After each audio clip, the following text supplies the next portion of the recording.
বিসমিল্লাহির রহমানির রহিম। আজ আমরা রাসূল সাল্লাল্লাহু আলাইহি সাল্লামের 10টি গুরুত্বপূর্ণ হাদিস জানব। নাম্বার 1, শক্তিশালী সে যে রাগের সময় নিজেকে নিয়ন্ত্রণ রাখতে পারে, সহিহ মুসলিম। নাম্বার 2, যে ব্যক্তি একজন মুসলমানের দোষ গোপন করবে, আল্লাহ দুনিয়া ও আখিরাতে তার দোষ গোপন করবেন, সহিহ মুসলিম। নাম্বার 3, যার কর্ম তাকে ডুবায়, তার বংশ তাকে ওঠাতে পারবে না, সহিহ মুসলিম। নাম্বার 4, প্রতিটি বান্দা কিয়ামতে তাই নিয়ে উঠবে যা নিয়ে সে মরেছে, সহিহ মুসলিম।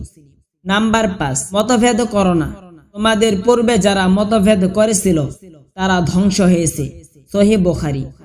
নাম্বার 6, গোটা গোষ্ঠী আল্লাহর পরিবার, যে ব্যক্তি আল্লাহর পরিবারের জন্য বেশি উপকারী সে আল্লাহর কাছে বেশি প্রিয়, সহিহ মুসলিম। নাম্বার 7, আমার উম্মতের উত্তম লোক হলো আমার সময়ের লোকেরা, সহিহ বুখারী।